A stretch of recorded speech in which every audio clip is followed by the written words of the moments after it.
Hello and welcome.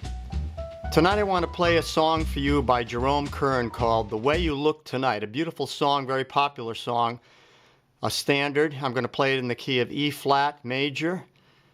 And I'm going to illustrate a few different techniques which I'll talk about later on. Specifically, I'm going to play this using the drop 2 voicings, spread voicings, some fourth voicings, and also rootless chords in the left hand, along with some arpeggiated movement in the left hand. And this arrangement will be available to you to download for free on my website. So here we go now with Jerome Kern's Just the Way You Look Tonight.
Now I want to talk about some of the techniques I'm using, specifically the drop 2 technique, which works very well with this song because of the rising melodic line, the ascending melodic line. But I have this introduction that I've done, which is a C minor, then I use a couple of diminished chords here, like this, a D diminished to an E diminished. And then this is a B flat 7 chord, and then augmented,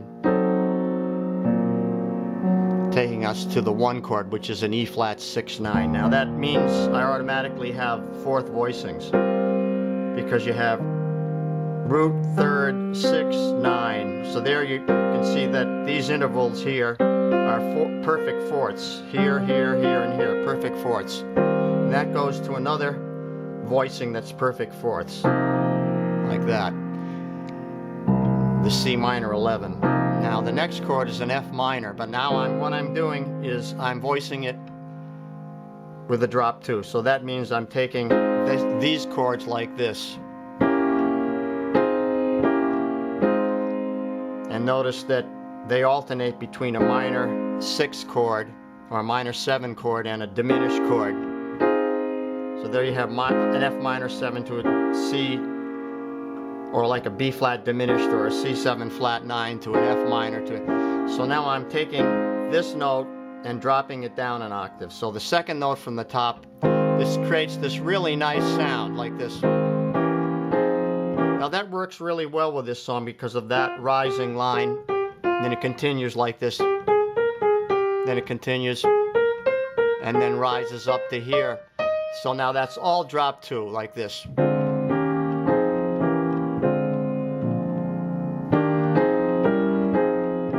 Now you notice that that creates a, here it has an E flat major 7 to an F minor. Then this is the E diminished or G diminished, however you want to look at it. E diminished back to the F minor, then a C7 flat 9. So those dominant 7 flat 9s are also diminished in their quality. And here we go again. Then here's another diminished chord up to the B flat 9 sus chord. Then here's a tritone substitute, an A7 with a sharp 11. And now this descending line, and I voiced it this way: A flat 6 to E flat over G, to G flat 7 to F minor 7, to a B flat 9 sus, to a B flat altered, and then this figure. So the main thing I want you to understand is how I'm using the drop 2 in there and how this applies to this song, the rising line. That type of thing works very well in any song that has that type of a line in it.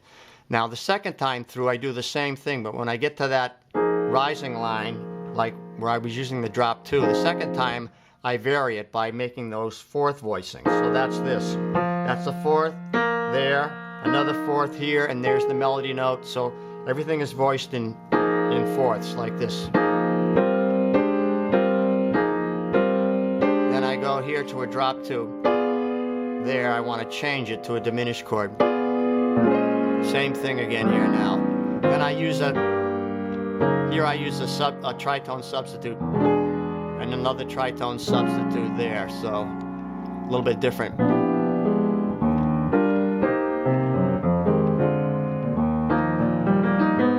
Now here I'm using, in the bridge, I'm using mostly spread voicings like this. Now, sometimes I'll arpeggiate the chords in the left hand, but a lot of times I'll use tenths when I'm using spread voicings, like that.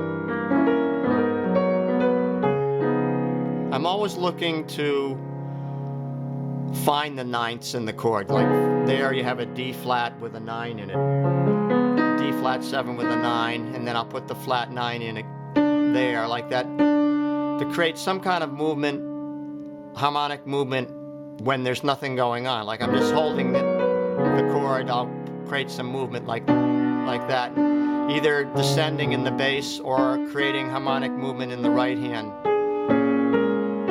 There's another diminished chord. Now there's a rootless chord. And what does that mean? That it's an A flat minor 7, but the root, I'm putting the root down here, and then I'm playing a rootless chord up here, and then moving it to a D flat dominant 7 flat 9, and then G flat. Now here's a substitute chord. That's an A13 chord, or an A7, that is approaching the A flat minor 11. And then I use a tritone substitute again here. Then I put the flat 9 there. So you really need to study the arrangement to understand this, because I'm going through this quickly. I don't want this to be like a 30-minute tutorial. I just want to get through it. And then I use a parallel. Here's the fourths again. Notice it has a certain sound, and so I move it parallel like this up to the 2 chord. Then I use a tritone substitute here.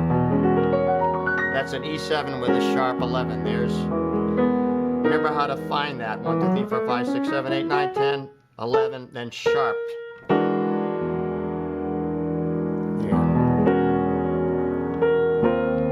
And that's essentially it. That's what I'm doing. Those are the most important things I want you to try to see in this, how I use the drop 2 voicings. And you want to check my previous videos that illustrate the drop 2 voicings in greater detail, and also the spread voicings. But this is accumulating these various techniques into one arrangement.